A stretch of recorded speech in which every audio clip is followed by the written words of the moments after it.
flights, or what is the technology, what is the principle behind the flight. Okay, not only flight, but even the aircraft or the aeroplane. Okay, so this gives you the clarity on how the things fly in the air. Okay, so what are the things we are going to learn under these basic principles of flight is fundamental of flight, the aerodynamics, then takeoff, flight and landing, and then maneuvers, turns and circuit patterns. So these topics, though these are theoretical, but during our practical sessions we are again going to revise them, or we are going to utilize them, apply them during our practical sessions also. Okay, so we'll see when we see the propeller, how propeller is been designed, or how propellers are made, or how propeller functions. Okay, whereas the aerodynamics of the aircraft when it flies in the air, or the drone flies in the air, or what is takeoff, flight and landing, or then what kind of maneuvers do we perform when we are flying a drone. Okay, so fundamentals of flights, these are the bullet points what we need to go into detail, like airfoil, chord line, relative wind, center of pressure, angle of attack, angle of incidence, center of lift, center of gravity, and the most important is the Bernoulli principle. Okay, Bernoulli principle is the most important principle which actually your aeroplane flies. Okay, so aeroplane flies using Bernoulli principle. So if you see the airfoil is, but it's a cross section shape of a wing or a blade of a propeller rotor or a turbine. Okay, so this is the cross section. If you see any wing of the aircraft, okay, this is the cross section. So you can see it has a curved surface on the top, whereas the below surface is more or less a plane surface. So if you see from this end, okay, till the end, other end of the airfoil, you will see there is a top portion and the below portion. The top portion will be much larger and a curved shape, whereas below surface would be, or a down surface would be little bit straight, or maybe also sometimes curved it is, but compared to upper distance of the surface, below surface will be less. Okay, so it has a leading edge and the trailing edge. So how do you define a leading edge? Leading edge is always thicker edge. Okay, whereas the trailing edge is where the upper surface and lower surface meets at one single point. That is called as a trailing edge. Okay, now what is the chord line? Now chord line is nothing but a line between leading edge and the trailing edge, a straight line intersecting the leading and the trailing edge of the airfoil. So this is the chord line. Okay, now you will think that what is the use of this chord line, and what is the use of leading edge, trailing edge, and all. Okay, so we'll see when how this interacts with the air. Okay, so as we see the aircraft when it is relatively on the ground, okay, there is a wind flowing, but as the aircraft start moving on the track or on the runway, so it is always in a forward motion. Okay, the flight path is always in a forward motion, whereas the wind will be always in the opposite direction. Okay, so this is, as of now, this is a level flight where you can see the nose as well as the tip in a straight line. Okay, so this is a level flight. You can see this is the flight path on the direction which the aircraft is moving in a forward direction. The wind which is flowing in opposite direction, or we call it as a relative wind. Okay, direction of the airflow with respect to the airfoil. So you see here the airfoil, the wing, cross section of the wing, airfoil. Now if you see this airfoil at a particular takeoff position, during the takeoff, what happens? Actually, there is a angle getting created. Okay, there is an angle with respect to the relative wind. So relative wind will be always flowing in this direction, straight line. Okay, in a straight line. Whereas if you see, as you make the angle of your wing, you will always, how that angle is measured, with respect to the chord line. Okay, the chord line and the relative, this angle what it is formed is called angle of attack. So the angle measured between the relative wind or a flight path and the chord of an airfoil is known as angle of attack in aerodynamics. So every aircraft which flies, or every aeroplane which is flying, there is a predefined angle of attack. Beyond that predefined angle of attack, if you try to give more angle, what will happen to your aircraft? Can you think about it? If I increase this angle, like this airfoil I will want to increase this angle to more want what is been shown here. What will happen? The back of the aircraft during flight will touch the ground. Correct. That is when you are in the flying. Even in the flight, let's say you are flying at 20,000 feet, 20,000 feet. That time also your angle of attack, the prescribed angle, there is always a prescribed angle of attack. You cannot go beyond that. If you go beyond that, what happens? The aircraft will stop flying. It will fall like a dog, dead rock. Okay, it is called as a stall condition. It cannot fly. It cannot, we'll see how this affects or how this matters, okay, when we reach to Bernoulli principle. Okay, as of now we are just learning about the definitions and understanding the concepts. Okay, now what is another called as angle of incidence? Now angle of incidence is designed when the aircraft is designed. Okay, it is an angle between the chord. So the chord is what? Chord is based on the your wing. Okay, where chord line you cannot change because it's from the leading edge to the trailing edge. Okay, whereas again the longitudinal axis, okay, the longitudinal axis is from the tip of the aeroplane till the your what tail of the aeroplane. Okay, that is your longitudinal axis. The angle between the chord line and the longitudinal axis will be called as angle of incidence, and it cannot be changed by the pilot. So this is fixed. Okay, so these are some parameters which will help during the flying of the aeroplane. Okay, these are not, the angle of incidence is not much important in flying the drone, but angle of attack is very much important when we are actually the flying the drone. Okay, this will be come into the picture because this is where based on which your propellers are designed. Okay, the pitch, the angle of attack is basically defined defines the angle of pitch. Okay, so what are the forces affecting on the flight? There are four forces. One is the gravity, the weight. The weight of the aeroplane will always have a reverse effect. That means it will always try to pull it down. Can we reduce this to zero? Can we have a flight with weight zero? No, right? Any aircraft, any device which meant to fly, it will always have a weight. Okay, so weight cannot be zero. So we have to counter this weight. How do we counter? By countering lift. Okay. So if the more lift we generate, it will fly against the gravity. If weight becomes more, lift is less, your weight will pull the aeroplane downwards.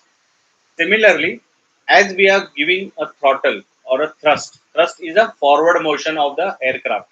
As we start the engine and we give the throttle to the engines, it will generate the thrust. So thrust is always working in the forward direction of the aircraft. But since the aircraft is having its own structure and body, the air particles will try to always create a friction or resistance. That friction or resistance is nothing but called as drag. So can we make the drag zero? We can't make the drag zero because body will be there. Body है तो weight होगा and body है तो friction होगा.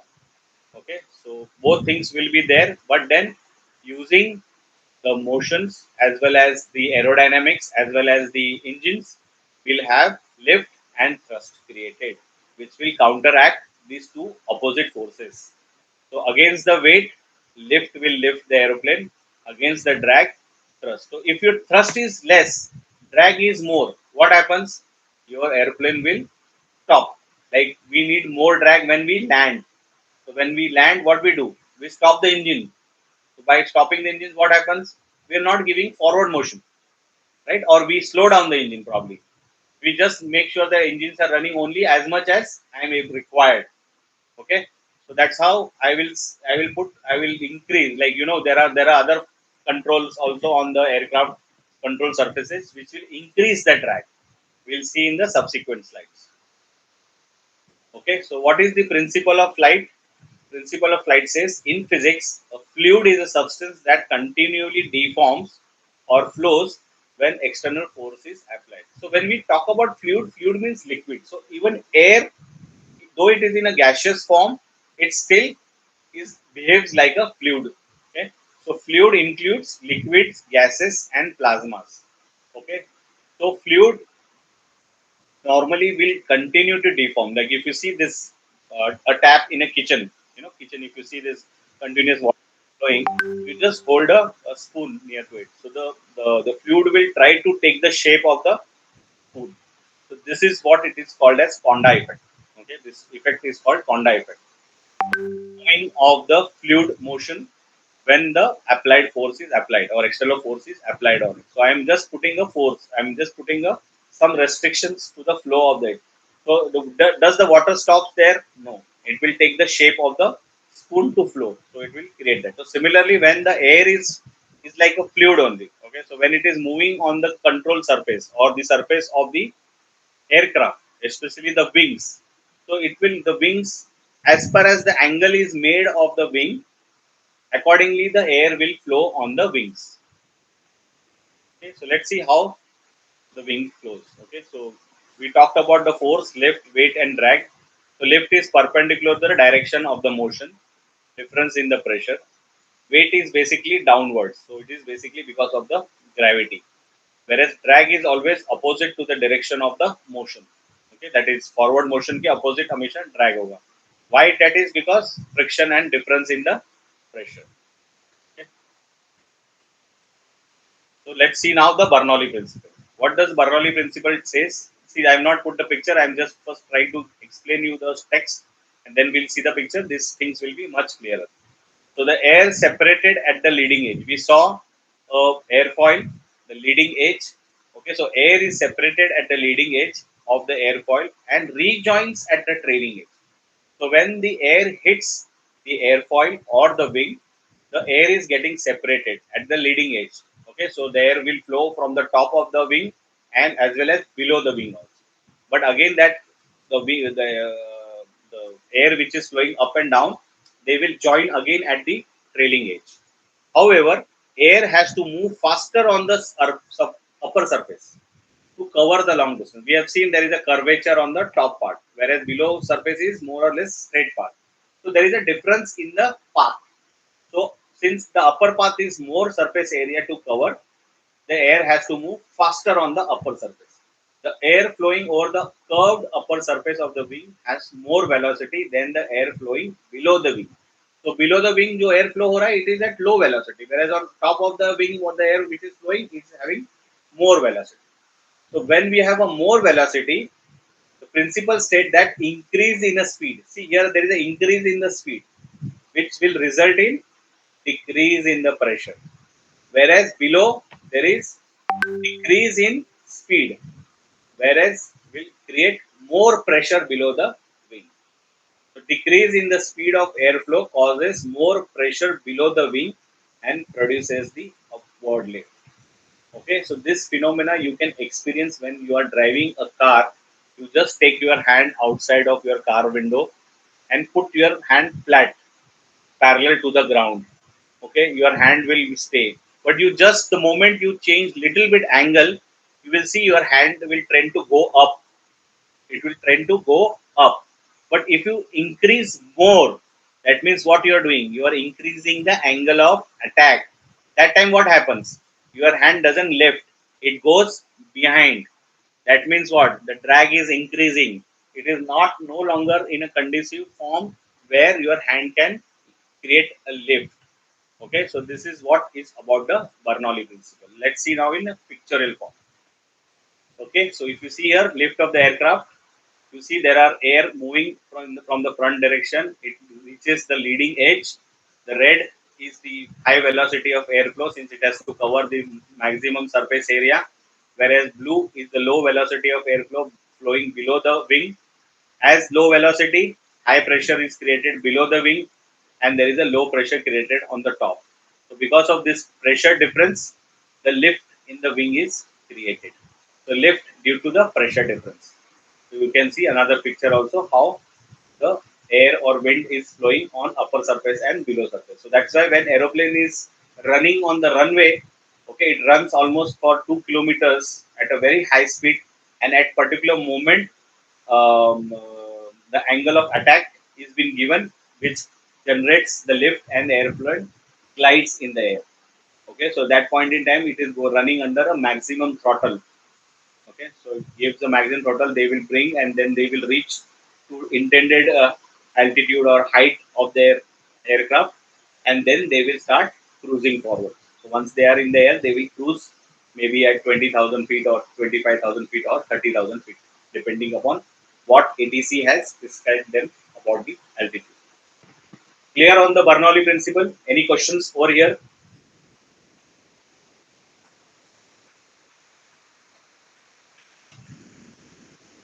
Yes, clear.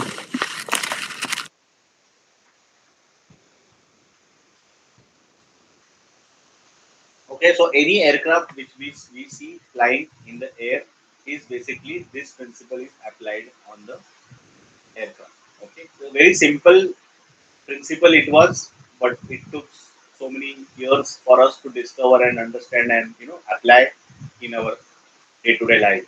Okay, so this is what actually the people like Wright brothers and the people, the inventors who actually made the aeroplane fly, and the engineers who made currently, like the organization like Boeing, Airbus, and other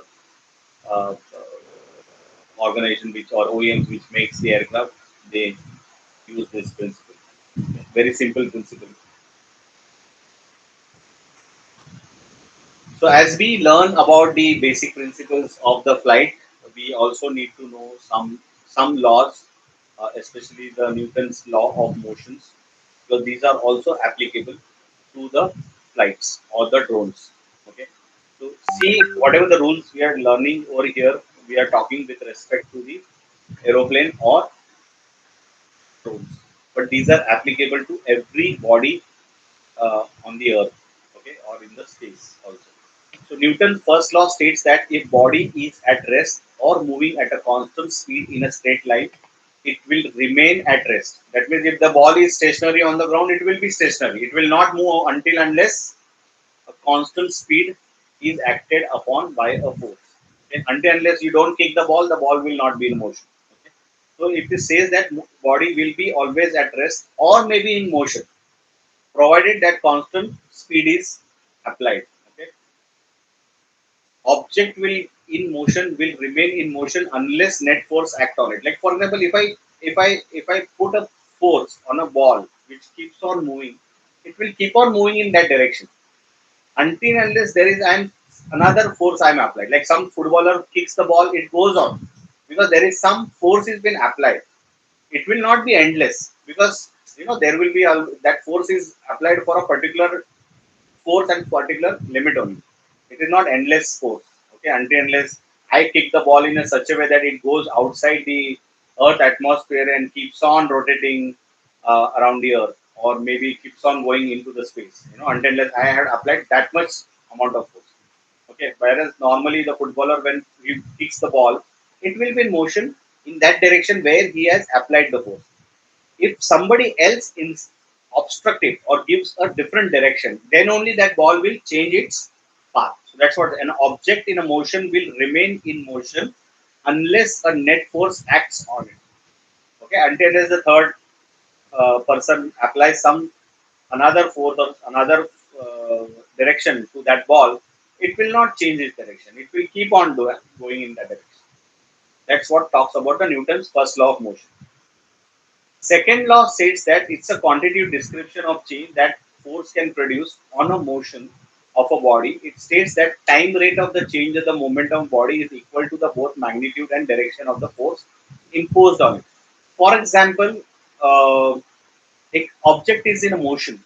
If I want to increase the motion of that body, what I need to do? I need to give more force, or I have to apply more force, or maybe I want to change the direction also. So I have to apply a different. Like for example, if the train is coming in front of me, I want to stop that train. Can I stop that train?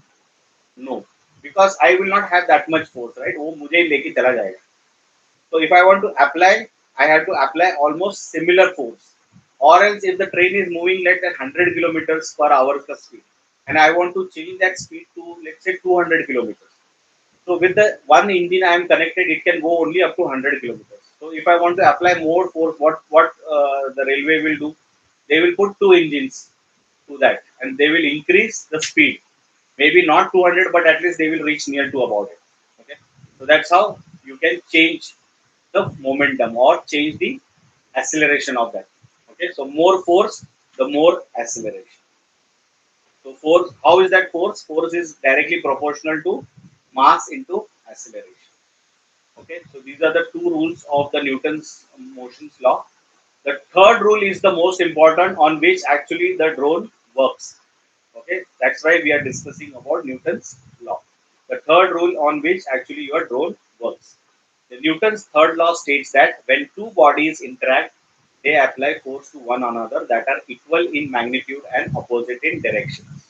Like you must have seen in schools, a lot of times teachers show us the motion of the pendulum. Like he always put the one pendulum, he just pull the one pendulum and releases the one pendulum, the another pendulum moves further, so that force is applied and that force is transferred to another pendulum, that another pendulum moves, comes back, hits the original pendulum, again that pendulum moves. So like that, force, the force is moving back and forth and transferred in equal and opposite direction. Okay. So Newton's third law, also known as law of action and reaction. So we see here there is a picture, there is a rocket. When it is on a launch pad, it is a stationary. It is not moving.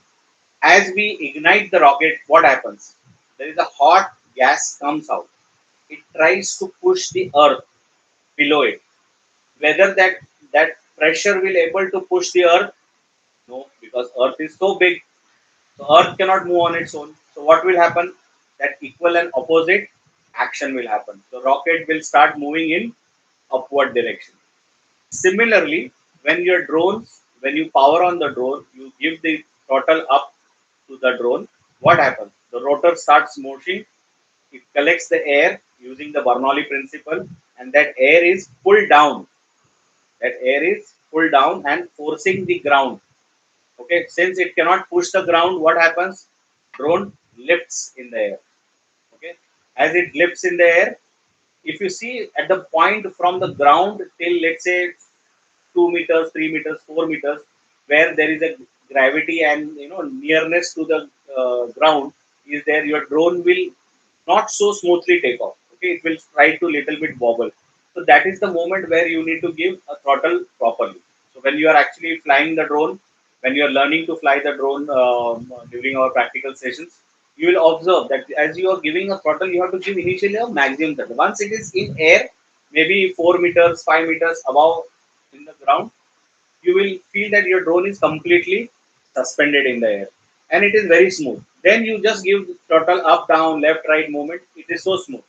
But as you are coming down or as you are again coming back towards the ground, you will see that your drone will not be that stable because it is counteracting with the gravity, because gravity is, it is pulling down, whereas airflow is trying to keep it in the air. So it is, it is that, that Newton's third law is that very much at action and reaction is happening. So during landing, even the aircraft, see, landing is very crucial when even the aircraft are getting landed, because that is the time where your weight is acting, your possibility by one mistake you can crash land on the runway. So you have to be very clear at the angle. You have to be very clear when you are touching down and the way you are touching down on the ground. Okay, so that you need to balance out. So landing is the most important aspect of your flying skills. Okay, whereas takeoff, you just give throttle. You give as much as throttle so that you are quickly above the ground.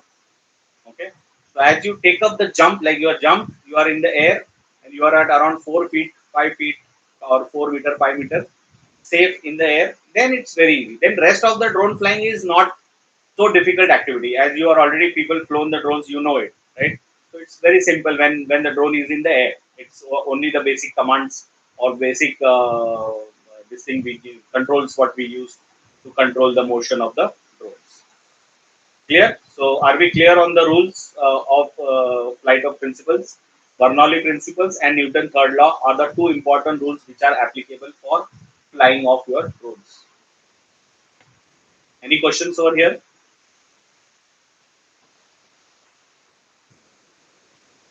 No questions. Thank you. So center of lift is nothing but the average of the lift force through which all the lift is considered to act. It's same as center of pressure. Okay, so basically center of lift is nothing but a point where all your axes come together. Okay, whereas center of gravity is with respect to the weight. So center of the gravity could be lot of time when the aircraft are designed, they are designed in a such a way, the center of lift is a fixed point on the aircraft. Your center of gravity will be always further to the center of lift. Okay, so that always you will have, we always say the nose should be higher or heavier. The nose should be heavier. So if you see the design of the aircraft, the backside is always curved, made small, so that you have a less weight at the backside. Whatever the maximum weight you will see always in the front. Your engines are also loaded in the front of the wings, not at the wing. So you always trying to have a heavier nose or heavier front side. So you tend to have a center of gravity little bit away or in front of the center of the lift. Okay, the center of the gravity is nothing but point at which aircraft would balance, where it is possible to suspend it at that point. So that is a pivotal point on which the if you hold the aircraft at the center of gravity, it will just balance out. Okay, and that point has to be always little bit away from the center of lift. You should never make center of gravity and center of lift at the same point. Okay, it should be always in front. So what are the aerodynamics? I mean, why do we need to study aerodynamics? Okay, aerodynamics is nothing but study of how gases interact with the moving bodies. Engineers apply the principles of aerodynamics to design of many different things, including buildings, bridges, etc. So even you see the big buildings, skyscrapers, which have been made, they are always aerodynamically designed. Even the bridges, what we made, all the big structures which impact, or the air might be having an impact on those structures. They are always aerodynamically designed. Like you see the windmills. Windmills are also very big structures, but they are designed aerodynamically. Not. I'm not talking about the wings or the propellers. I'm talking about even the structure of the windmill itself. They are always aerodynamically designed. The skyscrapers, big skyscrapers, like Burj Khalifa, I'm talking about, they are always designed aerodynamically. The primary concern of aerodynamics are aircrafts, even our automobiles. Like we always rate the car whether it is aerodynamically designed. The better the car you are designed aerodynamically, the better performance it will give you when it is driven. Okay, like the cars made by Ferrari or BMW or Mercedes. The big cars or the high-speed cars, what we see, they are always aerodynamically designed. Aerodynamics comes into the play in the study of flight and the science of building and operating an aircraft, which is called as aeronautics. Okay, so when we say we are learning or studying aeronautics, it's basically the study of aerodynamics. Okay, the study of flight and the science of building and operating an aircraft. Okay, so now let's see what are the control surface. So when we see about the aeroplane, there are primary control surfaces and there are secondary control surfaces. So what are primary control surfaces? On the wings, we will see ailerons. Okay? On the wings, we will see ailerons. Whereas on the tail sections, there are two things. One is the horizontal stabilizer, the horizontal part, okay, the horizontal tails. These are horizontal stabilizers where we'll have elevators. And there is a vertical tail which we have a radar on it, okay, or vertical stabilizer. This is also called as the tail is also called as a vertical stabilizer, okay, where we have rudders. Okay. Now rudders, elevators, and ailerons. Basically, these are the primary control surfaces. Okay, ailerons, rudders, and elevators. Now ailerons are on which are on the wings. Okay, so what ailerons does it? When aileron is applied, what does it does? It does nothing but it controls your angle on which the aircraft is flying. Whereas elevator will do what? Elevator will actually change your pitch, okay, up and down. So it will climb or it will climb down. Whereas rudder will do what? It will change the heading. I mean, if you change the rudder in opposite direction, the aircraft will move in the opposite direction. So if it is flying straight, based on your rudder position, either it will change the heading to the right, or it will change its heading to the left. Okay. So you see here, there is a longitudinal axis from the nose to the tail. Okay, where we change the ailerons on the wings will cause the roll. So the aeroplane will roll. Roll means it will see roll. This is the roll. Okay, this is the roll. Whereas on the vertical axis is basically controlled by the radar. Okay, so vertical axis, when we change the rudder position, what will happen? It will change the here the green arrow. Okay, so it will change the heading or directions. So this is called as yaw. Okay, so when we are flying the drone, we'll be using this terminology. Okay, the pitch, yaw, and roll. Okay, these are very important. So I will tell you, please take off your drone, level the flight, pitch forward, pitch back, roll right, roll left, yaw right, yaw left. All those things I will be telling you, and you need to perform or your flights according to the instructions. Okay, I will tell you. Okay, now only use yaw and roll, and make a square pattern in the air. Okay, or I will only say, okay, only use yaw and pitch, and make a rectangle pattern in the sky. So you should know. A lot of time yaw karne ke time people do roll, or people give throttle, pitch, so they get confused. So you need to be very clear which stick gives you what motion. Like, you are already flying the drone, so like left and right sticks, when you move, there is a different motions happening in the drone. So you should have a control. So when you are flying a drone manually, you should have a control in it. Okay? So takeoff, flight, and landing. So takeoff, it is a phase of flight in which aircraft goes through a transition from moving along the ground to flying in the air, usually starting on a runway. But for like balloons, helicopters, or some specialized fixed-wing aircraft, no runway is needed, because these are all vertical takeoffs. But for takeoff, a normal aeroplane or things, you will normally require a ground to run. Okay, and then it will take off in the air. Whereas when we say in a flight means it is a force by which object moves through an atmosphere without contact with the surface. This can be achieved by generating aerodynamics lift associated with propulsive thrust. That means in an aeroplane, we need to give a thrust, as well as we need to control the surface structure. Okay, the aerodynamics of our wings, which will help us to gain the flight.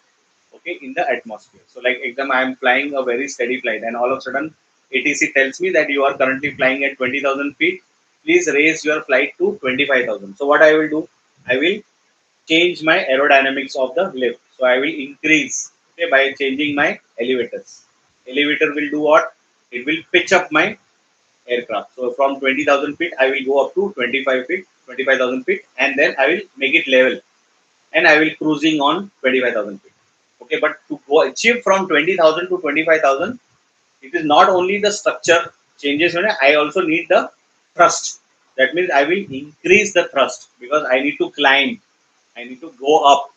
So I will. Whereas if the ATC tell me from 20,000 you come down to 10,000, so do I require a propulsive thrust?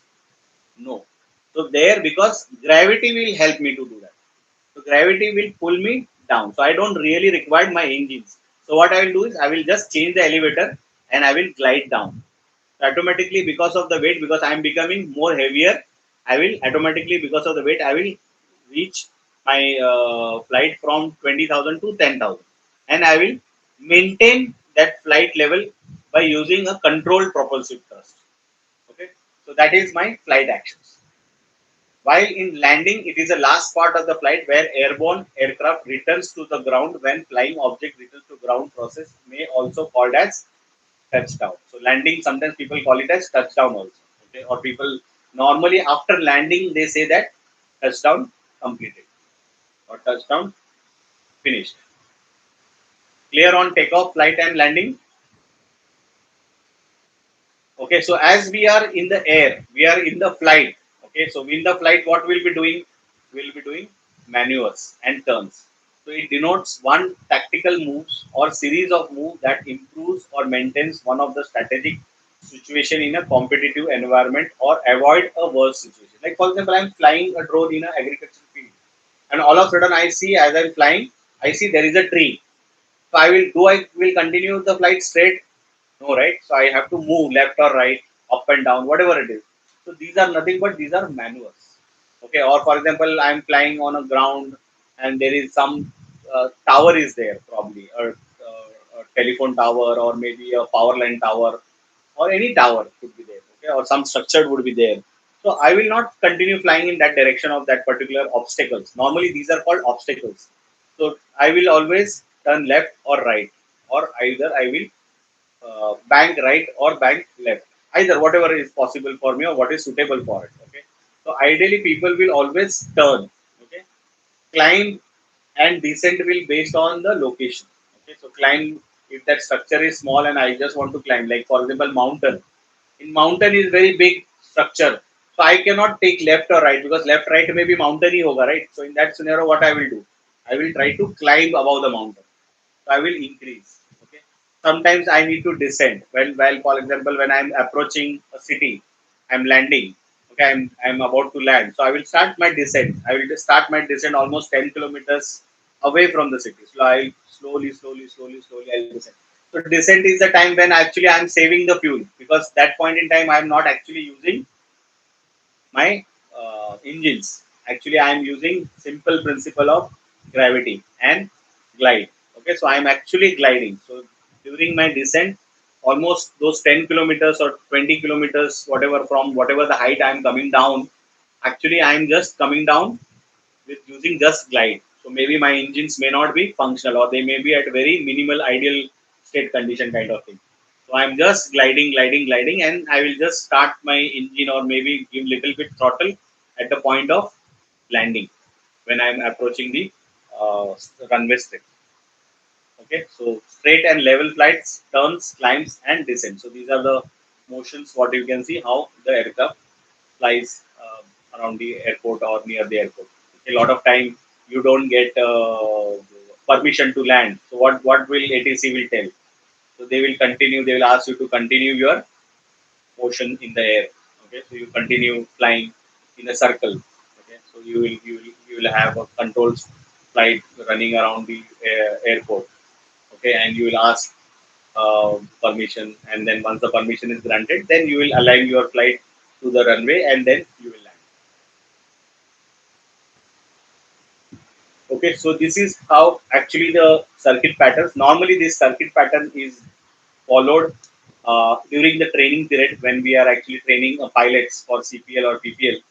That point in time. So normally you don't take off from a same aircraft, same airport and land it at the same airport until unless you are doing trainings, okay, or you are doing sorties when you are an Air Force pilot or something like that. Okay. So at an airport, the pattern is a standard path for coordinating air traffic. It differs from the straight-in approach and direct climb out. In that, aircraft uses a traffic pattern remaining close to the airport. Patterns are usually employed at a small general aviation airfield or military airports. So as I said, these were normally during, like at our Dhule airport, we normally, our students normally fly the aircraft in this pattern or in this circuit pattern. So they will take off, they will take the circle of Dhule city, and then they will come back and land the aircraft. That's how the training happens. Okay, so they come to know about the wind direction, cross wind leg, west leg, downwind leg. Okay, so when you are flowing in opposite direction of the wind, that is basically a wind direction. You say takeoff leg. Okay, or in the opposite of the direction. Whereas in downwind link means you are flowing with the, or you are flying with the direction of the wind. Whereas when you are approaching, finally you are descending, you will be always turn your left. Your left turn is called base leg, and then your final leg is very approach your descent, and you are landing on the runway at the airport or the base. Okay, so with that we complete our basic principles of flight. You have any questions related to basic principles of flight? You have any point not understood, or Can you take us to that slide on where you showed the various rudders and the thing? Yeah, this one. this one? The second one. Yeah. Yeah. This one. So you see, I told you about the center of lift, right? So this is the center of the lift. Okay. Now, if you see the center of the lift, okay, there is where the all three axes meets. Your longitudinal axis, your lateral axis. Lateral axis is nothing but axis following the wings, and the vertical axis, which is the axis on which the straight, rudder or the center point of pivotal point of the aircraft. So this all three axes, wherever it meets, based on that axis, the motion is controlled. Okay, so if you control your ailerons, what will happen? It will start rolling. So ailerons works in tangential. So one aileron is going up, the other aileron will go down. So that will change the angle. So it will roll. Okay, it will roll. Whereas if you change the elevator, the horizontal stabilizer on the wings, okay, if you change the elevators, depending on the position of the elevator, up and down, it will pitch up or pitch down. Okay, so it happens at the longitudinal axis. Okay, longitudinal axis is nothing but axis on the wings. Okay, so either so that is also called as nose up, nose down. What we normally say in the civil aviation. Okay, so pitch up is nothing but nose up. Pitch down is nothing but nose down. Okay? Whereas if you want to change the heading, you have to change the direction of the aircraft or of the drone. Okay, so in that scenario, you will always use the the vertical stabilizer. Okay, the tail, vertical tail part. So that is your rudder. So radar will give you the yaw motion. So what is yaw motion? It is changing the heading. Heading means the front portion of the aeroplane will move on its vertical axis. Okay? So as it is moving, let's say the aeroplane is moving in a north direction, and I say you're right. So what will happen? It will move towards east. If I say you're left, it will move towards west direction. Okay? So that way, depending upon the position, the motions will happen. So any questions you have, Vinci, on this? No, no, thank you. Just wanted to write. Okay, so with that, we complete our second topic also, basic principles of flight. Okay, any questions? Akash, Ankita, Hari? Uh, no, I'm good actually. Okay, so we will have, Yeah, no questions. Thank. okay, we will start with the next topic,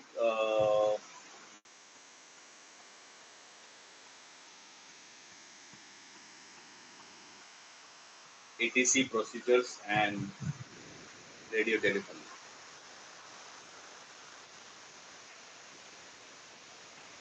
Okay, so now we have learned about the stakeholders law, then we have learned about the drone rules 2021, then we understood the basic principles of flight. We saw Bernoulli principle, how it affects, and how it helps aircraft to fly in the air by difference in the pressure and all. So why do you think that ATC procedures are important, or how they will be important? Will they be really important, or what do you think? What are the ATC procedures,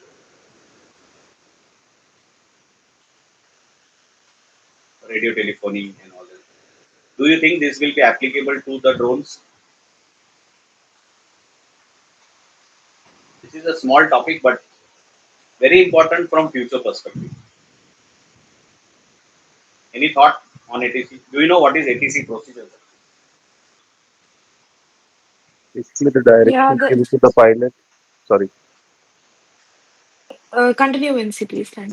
it's probably the direction given to the controller of the drone or the pilot on which directions to go and the landing, takeoff, and all this. Correct. More or less, you are correct. Any other guess? Ankita, you are yours. Try to say something. I was just saying that these are the air traffic control procedures. And as we were discussing earlier, once that radar tech and all comes into drones, then this will be very useful. As Correct. of now, as you said, it's not there right now. But Correct. once it comes in for drones, it'll be useful. You are absolutely spot on. So basically, if you see these ATC procedures and radio telephony, as of now, they are not so important. with respect to our drone operations. Because you are a single pilot who is flying the drone. To whom you will talk or whom you will communicate. This will come only into the picture if you are flying drone beyond your visual line of sight. That means under BVLS conditions, and you need to fly the drone probably into the controlled airspace. Okay, currently we are flying in an uncontrolled airspace, that is in green zone below 400 degrees. So that space is not monitored or it is uncontrolled space. Okay, but in future when we start BVLS conditions, and then we have a UTIM and all those things, then these things will be more applicable. So we should be knowing. Let's say in maybe not in that scenario also, but so let's say I want to fly a drone in a yellow zone, for example. Okay, in form of under visual line side also. Even in that scenario, this ATC procedure will come. So as of now, these topics are considered only considering that you are flying drone under visual line of sight, but in some controlled airspace environment, like probably a yellow zone, upper yellow or inner yellow, outer yellow kind of region, or maybe in red zone. You may, for example, there might be a requirement coming to you to fly a drone in a red zone also. So in red zone, you can't just simply take the drone and fly. There you need to communicate with the ATC because that is a controlled airspace. That entire airspace, whatever flies in the air, is to be maintained and monitored by the ATC. Okay, so of course, at that point in time, your drone needs to ADSP facility or ADSP enabled also. As of now, you may not be having that feature, and still you are flying the drone also. But in that scenario, you should have communication with the ATC. You know that operations in red zone or yellow zone, whenever you are performing operations in yellow zone or red zone, you need to have a communication with the ATC. Whereas in normal drone operations, you don't require your ATC communication, only in red and yellow zone. But in future, when we have BVLS, okay, so BVLS, we are not going to have drones flying in red or yellow, but it will be in green zone. But probably that point in time, the drone is not in your visual line of sight. It may be beyond your visual capability. In that scenario, how you will fly? You will have a FPV. It may be transmitting the signal, it may be giving signal, but still there has to be somebody monitoring it also, right? Somebody be monitoring whether the flight path, what the intended operations of the drone is planned, it is flying in the right direction or not. So there has to be, probably a UTM or a ATC. So ATC and UTM is basically the panel on which the aircrafts are seen. That is nothing but it's a UTM. Okay, so it's traffic management system. Okay, whereas planes are flying, that's why we don't call it as unmanned. It is a manned traffic management system. Whereas UTM will be for drones. So unmanned traffic management, where we are actually ATC is monitoring those drones procedures. So let's see now how these are applicable. Okay, so understanding of ATC operation, communication with ATC plays an important role as we entered and aircraft airspace and the ecosystem. So as of now, they are just talking about our drone are coming into the manned airspace. Okay, like maybe in yellow zone or red zone. Okay, ATC should be informed for any RPAS operations prior to commencing the operations. Let's say you have a flight, you have taken all the approvals and everything, you are authorized to fly a drone in a yellow zone. Okay, I'm just giving an example. Your timing is supposed to be your in your plan or your approval. You have said that I'm going to fly a drone between 10 to 11. That doesn't mean that you have to call ATC at 10. You have to call ATC at least 2 to 4 hours prior.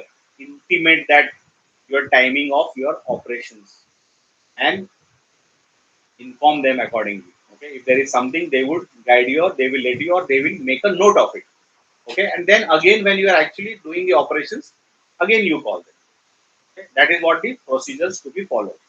So it is important to follow the ATC procedure in order to avoid interruption to the manned aircraft traffic, because ATC is responsible for flying the manned aircraft, okay, or giving the guidance to the manned aircraft. So if the moment they saw there is some device or some drone flying, they will intimate to the enforcement agencies.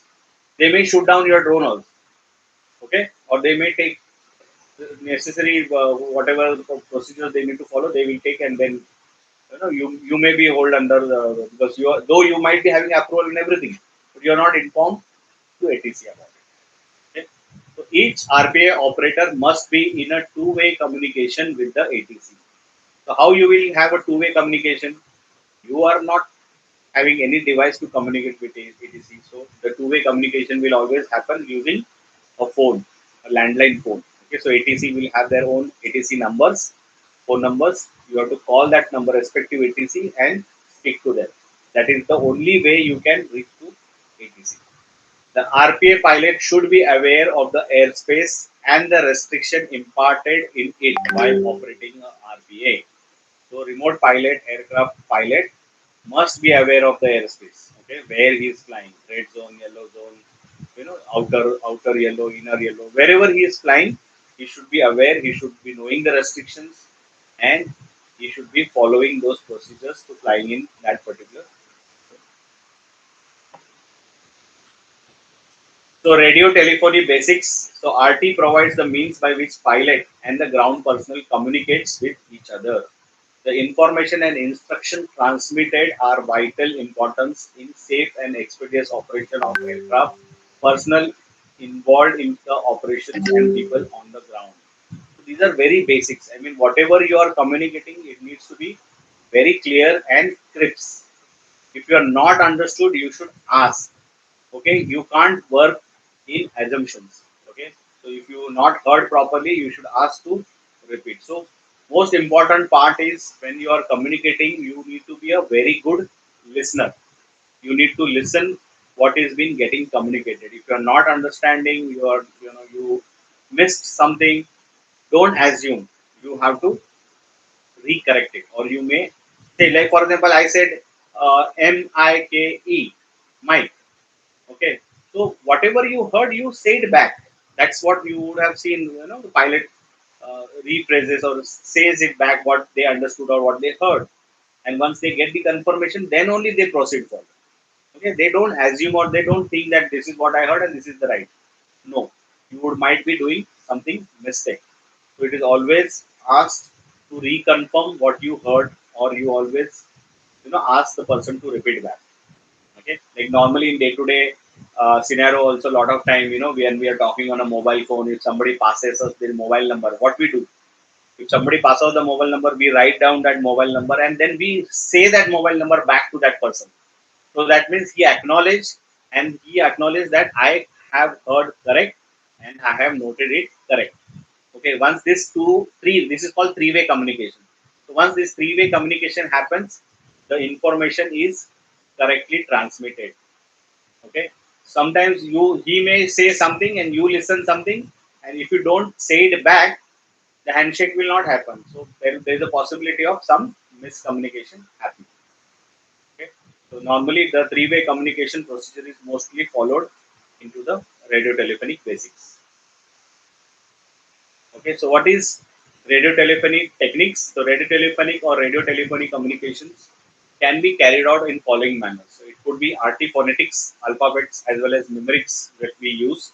Then RT phraseology, Morse code and latitude, longitude. I mean, whatever the terminology what we required to speak with the ATC, those phraseology we need to use. And then to understand on what frequency the communication normally happens. So these are the three things what we need to understand when we are talking about radio telephonic techniques. Okay, one is the phonetics, what we use, then the way we communicate, that is a phraseology. So there is a separate license. Okay, when you go for a CPL, there is a separate what we call subject. Okay, it is called radio telephony RTR procedures. Okay, so where there is a book also on it, and there is a classes happening for this. There is a license for RTR also. Okay, currently these licenses are being issued by WPC. Okay, wireless and planning wing.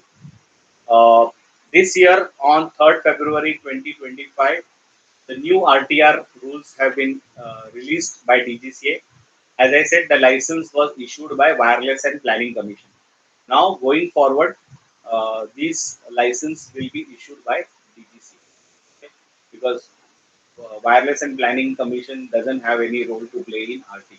But since that was happening since very old time, now this correction has been implemented and it will start into account. I think somewhere in June or July it is going to get rolled out. Okay, so they have just released the rules. on 3rd February 2025. So there is a license. So earlier license was issued by the WPC wing. Now it will be released by the DPC. So if you talk about the phonetics, so whatever the words we use, A, B, C, D, they have a telephony like alpha, A for alpha, B for Bravo, C for. Lot of time we would be when we're talking on the mobile, we would have been used. But हम लोग T for Delta नहीं बोलते, हम लोग T for Delhi बोलते, right?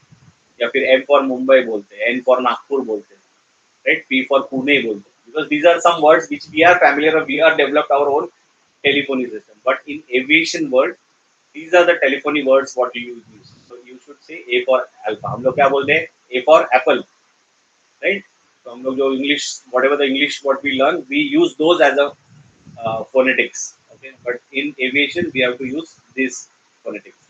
So M for Mike, N for November, O for Oscar, P for Papa, Q for Quebec, R for Romeo, S for Sierra. So these are the words you will be using when you are communicating with the ATC. Okay, for example, you have to tell about your name. Okay, let's say your own name is VT uh, ABC. So you will say that is Victor Tango Alpha Bravo Charlie. Okay, that's how you will tell about your drone name or whatever you want to communicate.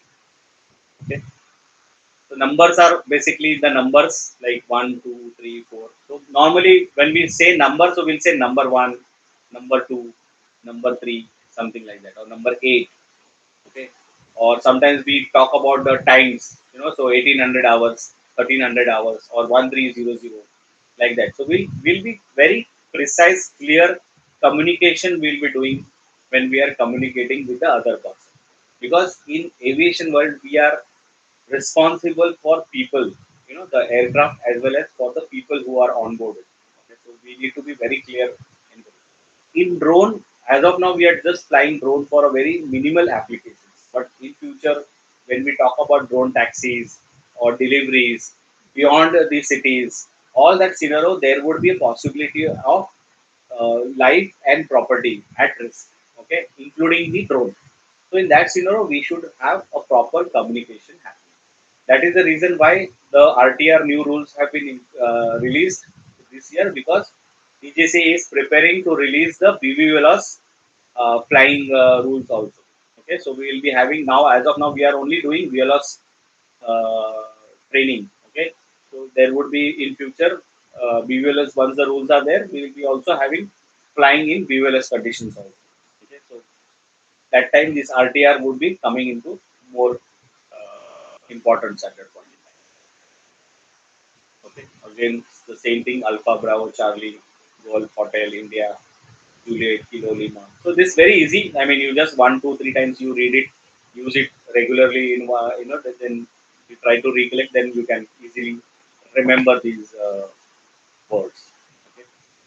Earlier in aviation, whenever you was to communicate, especially in the during the warfare or something, you can't just communicate using the normal text letters. So people used to use Morse code to transmit. And then you also have a limitation of sending the data. Okay, because you are using only a simple concept of beeps. Okay, so one beep is one dot, whereas the amount of three beeps is one dash. So if you see letter A is nothing but dot dash. Letter B is dash dot dot dot. C is dash dot dash dot.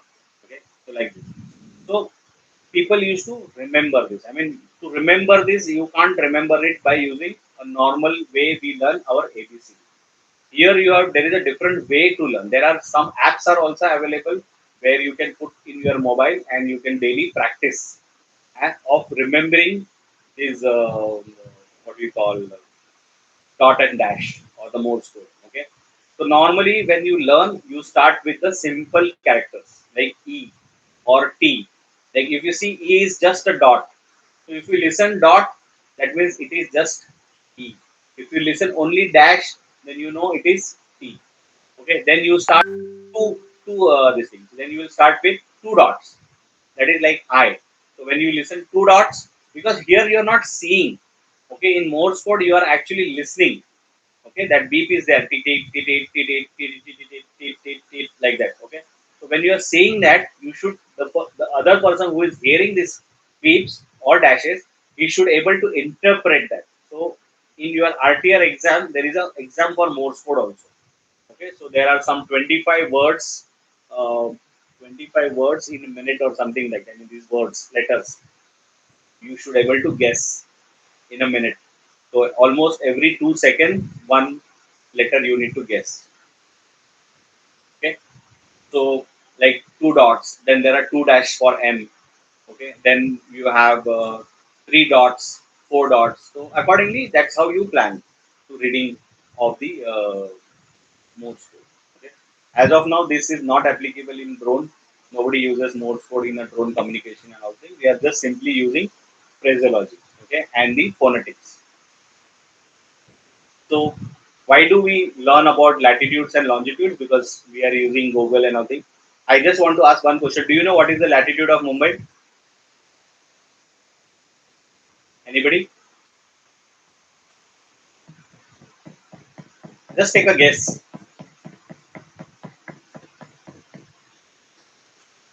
Any idea? We are using Google. Every day we nowadays uses Google, right? हमें पता है हमारा मुंबई का latitude कितना है? Any idea?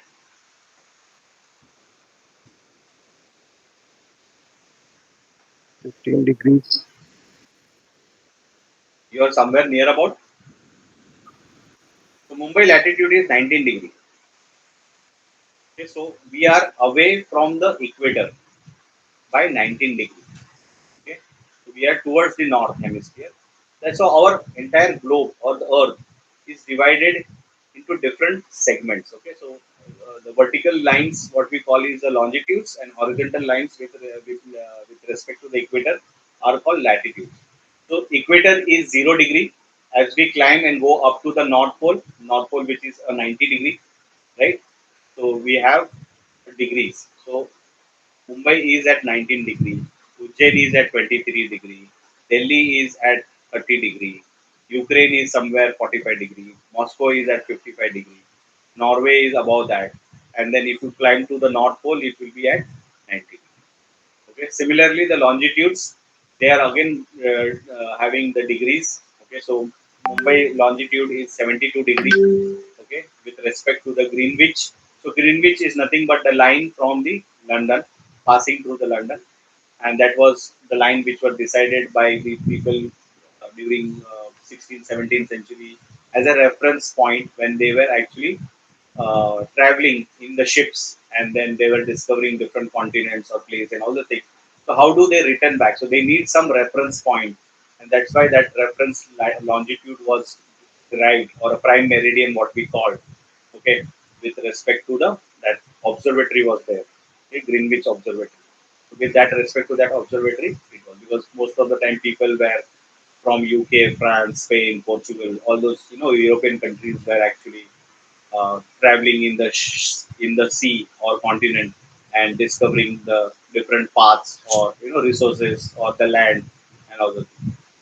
Okay, so that's why we need to know any particular location wherever we are actually intending to do operations of the drone, the latitude and longitude of that place. Okay, based on that latitude longitude, we will communicate to the ATC. That's why we have put this slide to just to know what is latitude and longitude, because a lot of time people do not know what is latitude and longitude. So Mumbai latitude is 19 and 74 degree in longitude. Okay, so what are the frequency what we use, okay, for the communication in the ATC? So if you see below, okay, the maritime radio or navigation, where they use a very what we say low frequency, okay, very very low frequency they will use. Okay? So that wavelength of that frequency is very high, okay? 100 kilometers. So that wave is very big, okay, whereas frequency is very low, okay, very high wavelength or the high wavelength, whereas low frequency. But as you move on the right side, okay, from maritime radio navigation, as we follow VLF, LF, medium frequency, high frequency, like which we use in normal our AM, MW radios or FM radios, So here we'll be using medium frequency, high frequency. As we move into the television segment where we'll use very high frequency or ultra high frequency, this is where we use actually GPS, Wi-Fi and 4G. So this is under the ultra high frequency we will be using our drones. Okay, between these. Okay, so as we see, we go towards the right side, our wavelength will decrease. That means wavelength will become shorter. You see here it was 100 kilometer ka ek wave tha. Whereas here the wavelength is just 10 centimeters. So small wave it is. Okay, so wavelength is high. So sorry, as wavelength is small, we'll see the increase in the frequency. The frequency is here it was 3 kilohertz. Here it is talking about 3 gigahertz. So very, very high frequency. Okay. So here your wavelength is less, your frequency is increased. Your wavelength is increased, your frequency is decreased. So our mobile communications or our drone communications uses this segment, that is UHF. Okay. So like GPS signals, what we use in mobile or even in our drones. Then we use Wi-Fi when we are communicating with the drones, or even 4G will be coming into the picture. There are a lot of drones which are coming with the 4G or 5G compatibility also. Okay, so there are drones which are now coming. So this is nothing but this is a development towards building the UTM system. Like we can monitor every mobile in a city, every mobile. Why we are able to monitor? Because every mobile is broadcasting its signal. Okay, it is communicating with the near about the towers. It will always connect at any given point in time, three towers. So if we use the same technology what we are having in a mobile, in the drone, our drones will be also tracked where we can pinpoint where exactly my drone is, right? That's why people are trying to incorporate the mobile technology into the drones also. Okay. So under this frequency spectrum, we are operating our drones also. Okay, so our when we talk about the communication happening between the uh, what we call the drone and the RC, it is at 2.4 gigahertz, whereas the signal from your FPV camera to your LCD or your FPV goggles will be happening at 5 gigahertz.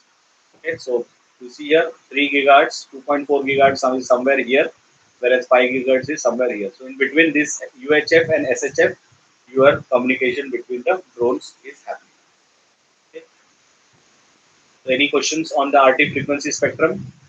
Whereas if you see the extraterrestrial communication or the radio astronomy or satellite communication, what happens using the radio towers and all the things that happens between SHF and EHF. So there the frequency is very very high, whereas the wavelength is very very small.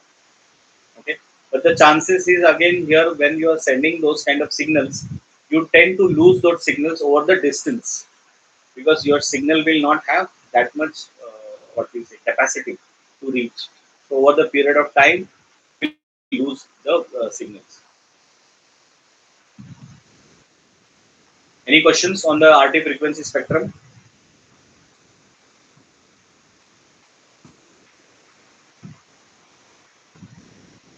No. Okay, so now let's see what is the standard radio terminology in RTO. This is the most important slide of this entire module. Okay, this is what you need to know and this you need to understand. Okay, so let's say you are reporting to ATC.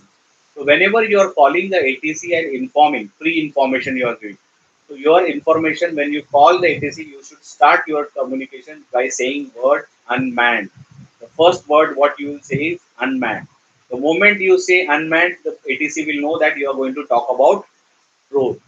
Then you have to communicate RPAS with the UIN number. Okay, so unmanned UIN number. Then you talk about what is the latitude and longitude of your drone and what is the radius in which your operations are going to get function and what altitude you are going to fly the drone. Okay, base to ceiling. And then what would be your time, start time and end time. So that means you will be telling, I'm going to fly the drone at 10 a.m. to 12 p.m. or maybe 10 a.m. to 2 p.m. Whatever time. It could be 1 hour, 2 hours, 4 hours, 5 hours, whatever it is. Okay? Remote pilot should prefix RPA call sign with the word unmanned whenever it is required to have a voice communication with ATC. operator needs to inform ATC with exact latitude and longitude and radius along with the altitude, that is height from base to ceiling. So how you know what height you are going to fly? It depends upon your operations. Okay. ATC frequency are to be monitored on listen only mode, and communication is to be maintained via landline. Why you are talking about listen only mode?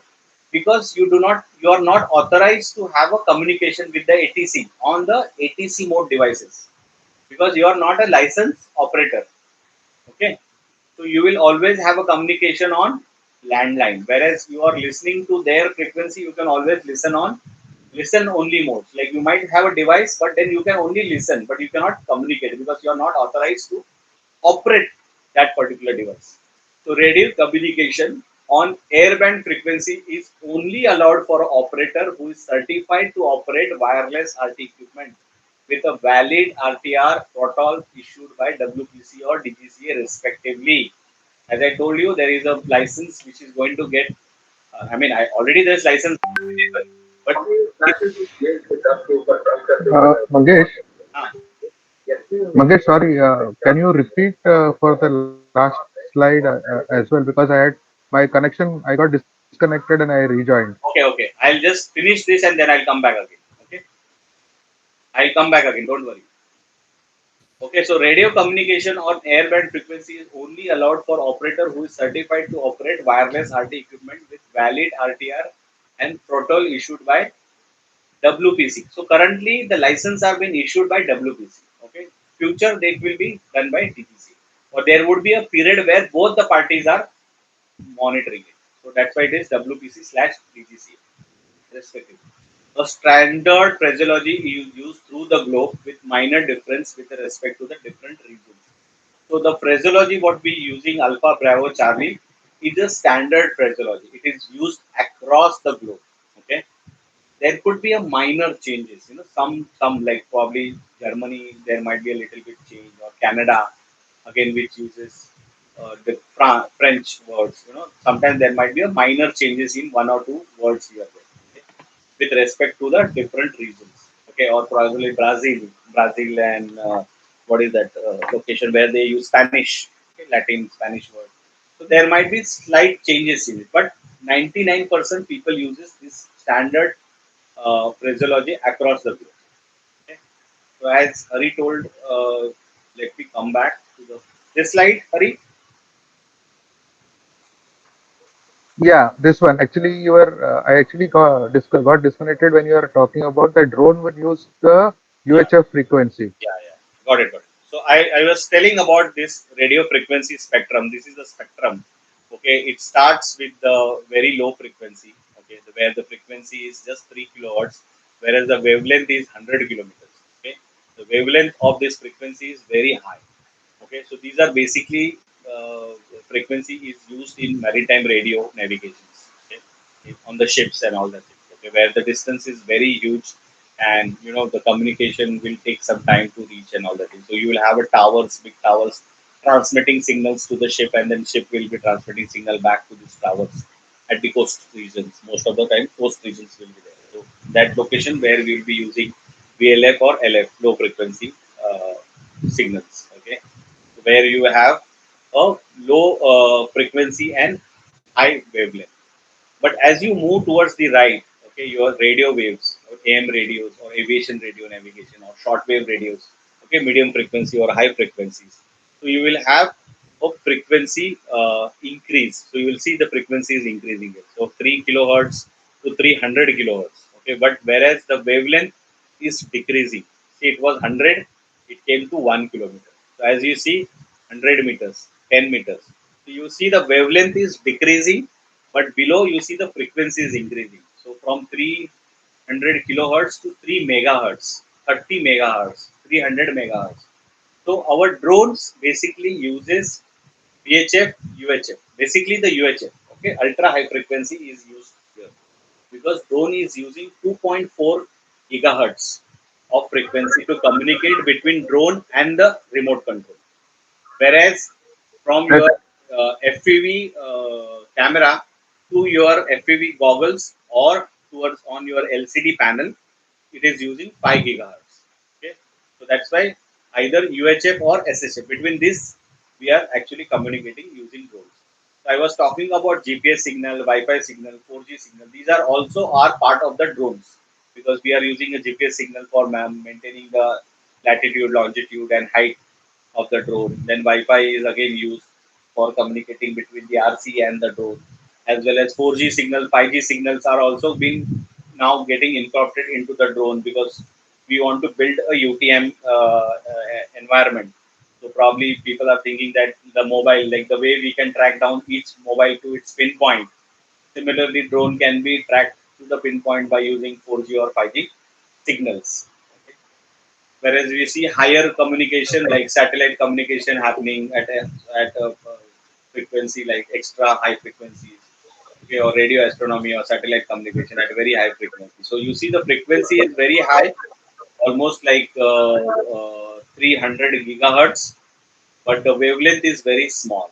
Okay, so here you need a lot of power to transmit these signals. So power is a very crucial part over here. That's why you see the dish antennas of the radio astronomy, they are very very big.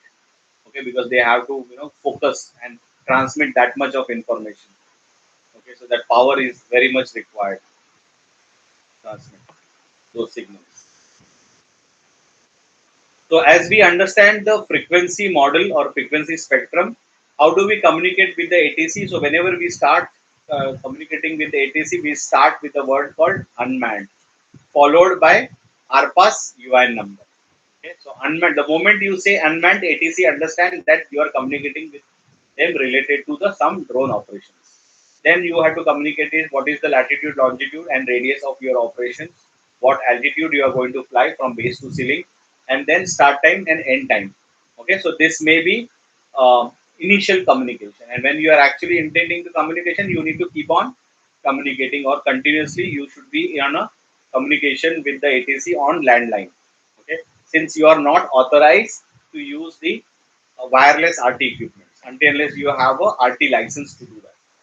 Okay, and you should always use the standard phraseology which is used globally. Okay, when you are communicating with the RTC. Okay, that is what.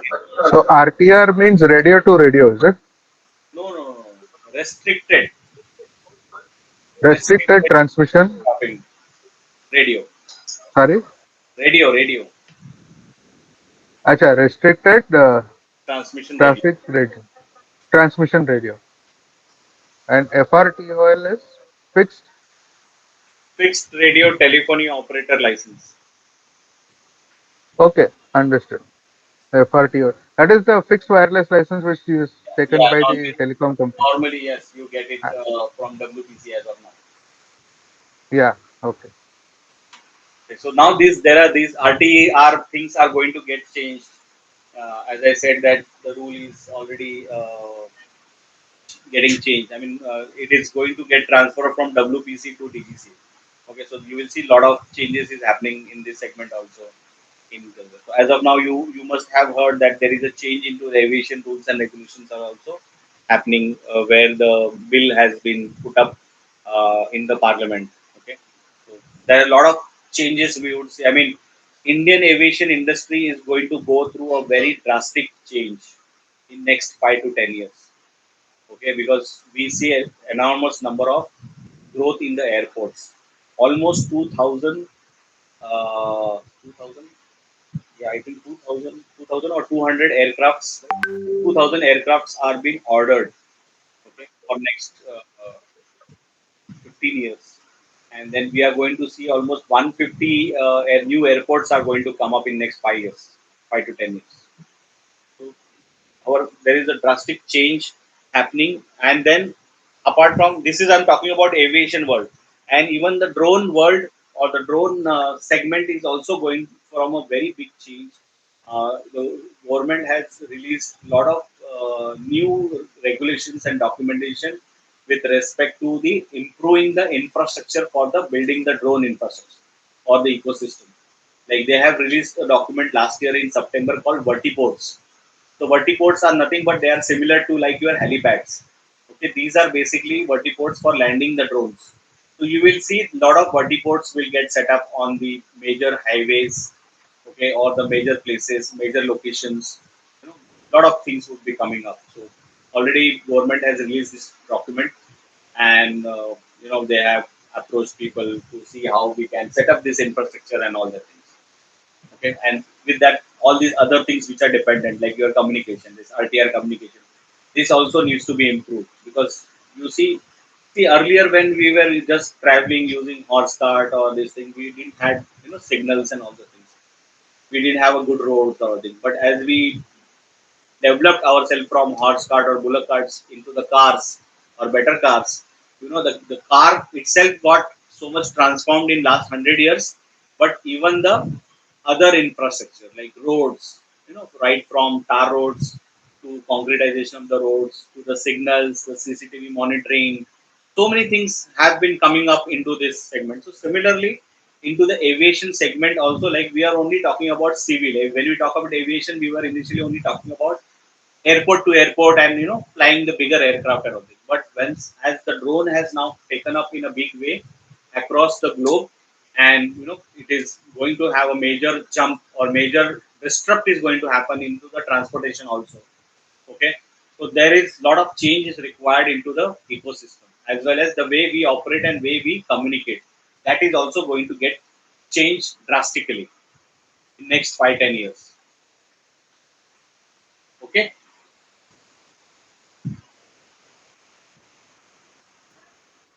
Okay.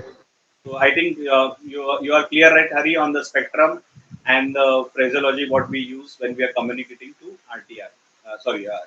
ATC. Okay, so simple.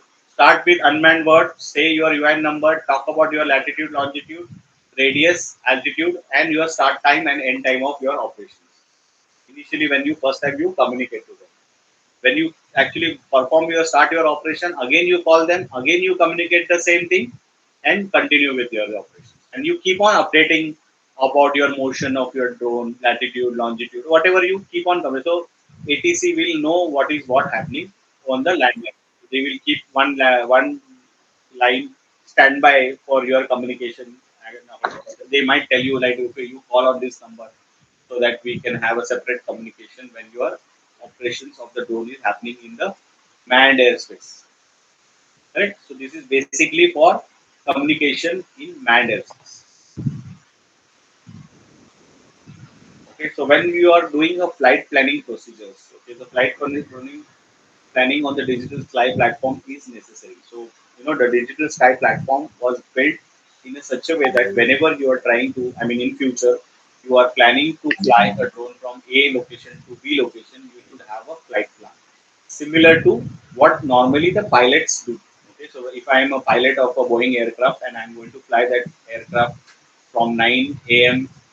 From Mumbai airport and I am going to go to Delhi, so I will always file my flight plan with the ATC. Okay, it's not that before I can just take the aeroplane and fly until I'm going to Delhi or something. There is a proper way of doing all these things. So there is a procedure. So you need to file your flight planning. Okay, you need to tell. You need to, like when you study weather and meteorology, you will see that you need to study the weather on your flight path also. Like what would be the weather at Surat airport? What could be the weather at Vadodara? What could be the weather at Ahmedabad? What could be the weather at whatever the in my path, whatever the airports are flying or locations I'm going to fly, what would be the weather. So where from where that information I will get. So all this information is available with the respective airports. Okay, there is a website of each website available of the airport. On that website, you will have the latest weather information available, or you can use any other tools also. But then you need to provide. So flight planning on the digital sky platform necessary. All landing zone or emergency landing zone should be pre-planned before takeoff. So you are going to take off from one particular location, but you will be having a landing somewhere. Let's say from you are flying a drone from Mumbai to Surat, example. Okay, so you are flying from Mumbai to Surat, but in case in between you need, like normally when I'm flying from Mumbai to Delhi, I may have to see what are the other emergency, like in case of any kind of emergency, what is my nearest airport on that flight path. Let's say I am somewhere flying near Junagadh. So what would be my nearest airport from there? So Ahmedabad would be probably my nearest airport.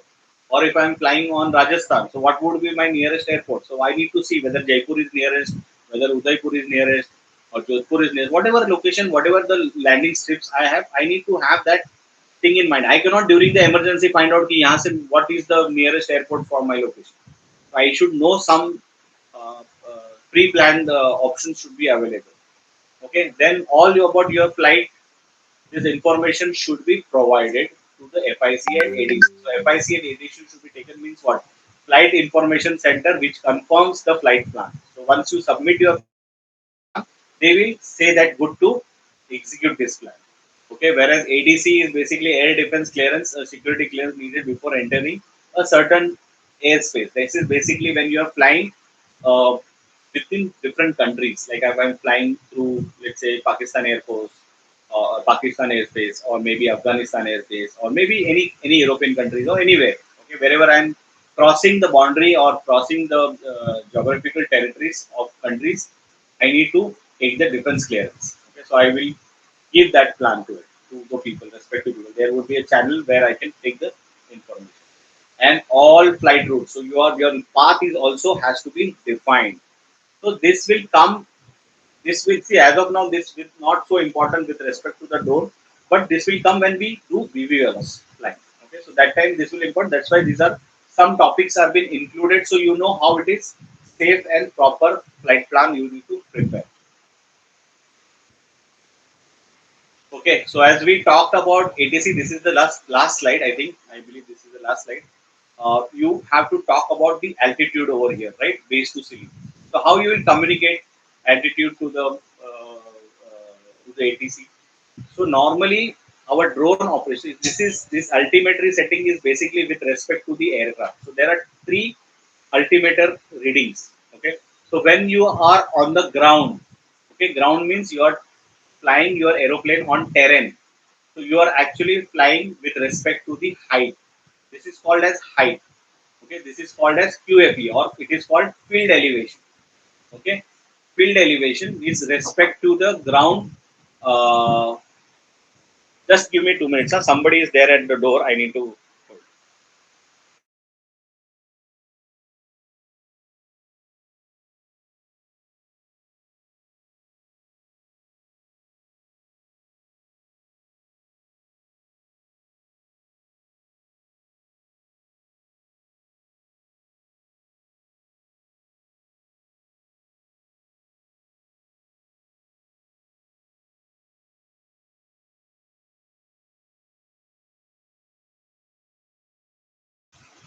Okay, sorry, my cable guy, broadband guy, broadband.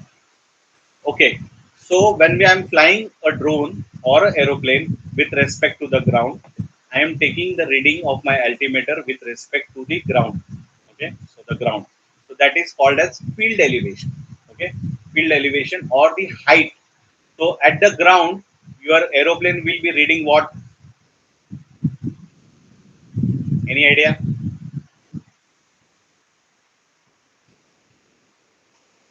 At the ground, your aircraft is on ground, or your drone is on the ground, on the runway. What would be the altimeter reading?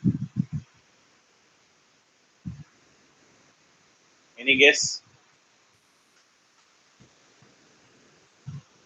बोलो कितना होगा 10 meters 5 meters 3 meters what would be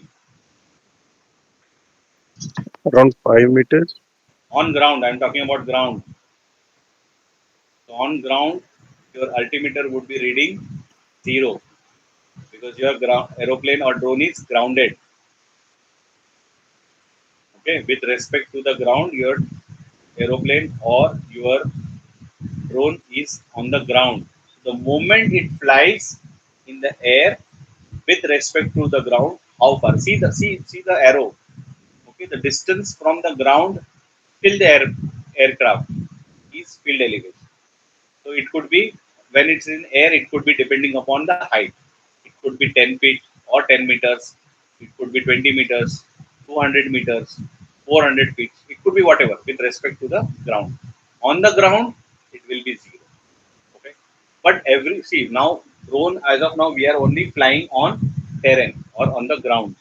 Okay, we don't fly most of the time drones on the uh, watery area. Okay, But with respect to the, let's say, aeroplane is flying in continent, okay, or on the sea, what will happen when it is approaching near the sea or the land? Okay, it is flown on the sea and it is approaching the land mass. So that point in time, what happens? It will try to measure with respect to the mean sea level. Okay, so mean sea level is what? It's the high tide and the low tide difference in that.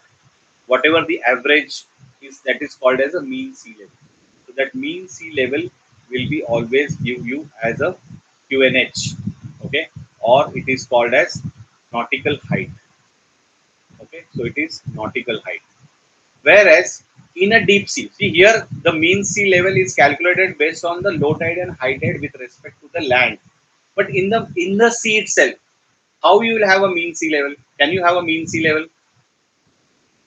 Can you measure? Because there will be no reference point, right, to measure the mean sea level within the sea. So at that position, what you will do is we call it as a field elevation, QNE.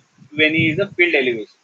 So with at that point in time, the altitude is measured with respect to the standard atmospheric pressure. Okay, so at given point in time in the sea, there would be a standard atmospheric pressure. At that point in time, your altimeter will be reading zero. From that standard atmospheric pressure point, whatever the height you go, that will be your field height, field elevation. Okay, QNE. Okay, or nautical elevation. So this NNC, whenever there is N, that is nautical. That means with respect to sea. Okay, QNH is nautical height with respect to the sea, mean sea level. Whereas QFE, we call it as field elevation, because field is nothing but terrain or land with respect to the runway or maybe respect to the ground. So there we are measuring with respect to the ground. So now this difference could be there. Okay, this difference would be there. So QNH could be QFE plus this difference. This is nothing but at what altitude your runway is. Like Mumbai airport is at 6 meters, 6 or 8 meters roughly. Okay, so that 6 to 8 meters will add into QNH. If I'm talking about QNH, I have to tell QFE plus the height of my airport. So Mumbai airport is somewhere around 6 to 8 meters from the sea level, mean sea level. Okay, so your QNH is this. Are you clear on this diagram and understanding about the altitude? From a drone perspective, you have to only tilt QFE because you will be flying more or less on the ground. You will not be doing drone operations as of now on the sea. Okay. If you are doing it on sea, then you may have to tell based on your drone location, QNE or QNH. This is especially when you are flying a fixed wing aircrafts. Okay, clear? So height above the ground, we call it QFE, a local altimeter setting equivalent to barometric pressure measured at the airport altimeter datum, usually signifying the approach end of the runway in use. At the airport altimeter datum or altimeter set to QFE indicates zero altitude. I told you, right? When it is on the ground, your altimeter will be reading zero. The moment you are in the air, it will start calculating. Just a minute, I'm getting a call.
Okay, so QFE is nothing but field elevation, or height with respect to the ground, or height above the ground.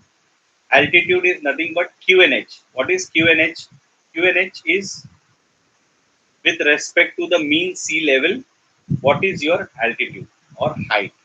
Okay, whereas QNE is nothing but field elevation. Okay, one pressure is at with respect to the standard atmospheric pressure that will produce standard atmospheric altitude and provides the basis of flight level. So when I am flying my aircraft in the sea, in middle of the sea, I will always talk with respect to QNE. As I am approaching the land, I will talk with respect to the nautical height or with respect to the altitude. But as I am flying on the terrain area or on the ground, okay, so I will talk with respect to the ground, which is called as a field elevation. Are you clear on these three concepts?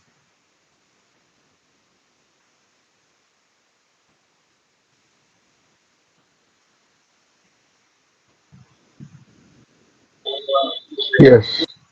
Okay, so you see here I was talking about, right, the height. Okay, so height plus elevation. So your airport or maybe your drone operation would be somewhere here. So with respect to the ground, this could be the height. Okay, this could be the height. Whereas the airport could be elevated with respect to the mean sea level. Okay, so that elevation is there. So your QNH, okay, QNH would be height plus elevation. Whereas QNE is nothing but it's a nautical elevation with respect to the standard pressure, standard atmospheric pressure, which we call it as a flight level. So three different altimeter settings with respect to the location. So if you are in middle of the sea, you will call it as a flight level. You are approaching between the land and the sea, that is where we call it as altitude. You are on the land, you are flying above the terrain, you will normally refer it as a height. Clear? This demarcation. I mean, this is a little bit confusing even for me when I was learning it. I was not able to understand that point in time. But over the period, I made it so simpler so that my students can understand. If they are not able to understand, I can make them understand more easily. Mangesh, I have one doubt. Hmm. When we are flying the drone in elevated areas, say for example Leh or Ladakh, what do we say? It's QFE, UAP height because it's land. height, Yeah, land. yeah. Okay. But let's say you are flying near the sea. Let's say you are flying near Mumbai. I mean, see, Goa, say for example. I mean within the sea, but nearer to the land. Goa से अपने मतलब थोड़ा सा दूर मतलब सी में हो very near to the sea, maybe 10 kilometers away from the land. So that time you will talk about altitude because that is the place where you can have the mean sea level defined for that particular location. You are approaching Goa, right, or you are moving away from the Goa, so you know what is the mean sea level at that point, that latitude, right? Within that So 25 are we even allowed to fly drones there in the sea? no, no, you can fly. I mean, there are people who are flying drones in the sea where they are actually monitoring the rigs. Okay, Ha, that is or for rig maybe monitoring. Okay. vessel, containers. On the containers also a lot of people see the application of drones are getting enormous now. The people have started utilizing monitoring the drones, using the drones inside the containers of the ships also, or even the Yeah. tanks also, or even what we call rigs. Okay, within the rigs there are a lot of places in the rigs or the place where the rig humans are not possible. I mean, to see the corrosive effect of the sea water and all that things. So you need to keep monitoring your rig and all that things. So drone is the best part because every place humans cannot go and see and practically see it. So drones have become very effective in that. So in that scenario, see, you mean that scenario that way may be a limited operations of your drone, but there you may not be communicating with ATC or anything. But in case you are communicating with ATC, then you need to communicate what location. When you are communicating to the ATC with respect to the mean sea level and nearer to the ground, then you communicate with the respective altitude. You are within the sea. Let's say you are flying a fixed wing drone. Okay, it's like a aircraft only, right? It is a unmanned aircraft flying. Okay, like That will be basically BVLOS, right? It can't be yeah, VLOS then. yeah. So in that scenario, you have to communicate the flight levels. Whereas the normal rotorcraft drones, what we are flying, which has a limited operations with respect to the endurance and with respect to the to the distance, normally we'll be communicating always about the height. Okay, the field elevation, that is QFE, field elevation. Okay, so with respect to the location, the QFE will be always 0 when the drone is at ground position. As it climbs in the air, based on its the altitude, you will communicate the distance. Okay. Um, Mangesh, I didn't understand. Like, why aren't we using a mean sea level even when we are over water? Like, why aren't we? What is the need of QNE? QNE, see now where we'll able to measure the height of a sea. How you measure the mean sea level? How you define the mean sea level? Mean sea level is defined near to the grounds. Okay, by knowing high tides and the low tide position, right? So based on 20 years of data for your particular location, the mean sea level is defined. Okay, so with respect to that particular ground, so not everywhere you will have the same MSL. Okay, so with respect to when you are approaching a ground from the sea, or when you are leaving the ground and entering the sea area, so at that juncture where you are actually having a mean sea level position, you will always mention altitude. But in a deep sea, like you are flying from, let's say, London to New York, and you are in mid of ocean, you cannot have a mean sea level there, right? So there you will follow standard atmospheric pressure. See, there will not be much difference, but you will not define MSL over there, but you have to use standard atmospheric pressure. So there you will talk about the flight level. So you'll normally see when there is a long flights flying from location, and they are flying over the sea level, sea, they will talk about my flight level is at so and so, all the things. When they are talking nearer to the sea and approaching the ground, they will talk about altitude. When they are on the ground, let's say I'm flying from Mumbai to Chennai, maximum my flight is on the ground, okay, via probably Bangalore, that zone I'm flying. So that position I will talk about my field elevation, or my height of my aeroplane is at so and so 20,000 feet or 30,000 feet, whatever it is. Accordingly I will communicate. So based on my location of my aircraft, I will communicate. For as of now, from a drone perspective, we are only have to communicate about QFE, height. Okay. We will have this more in detail again in meteorology also. Okay, so with this, we complete our ATC procedures and radio telemetry. Okay, so we'll take a 5 minutes break, and by 5:30 we'll come back again. Okay. Okay. Okay. All right.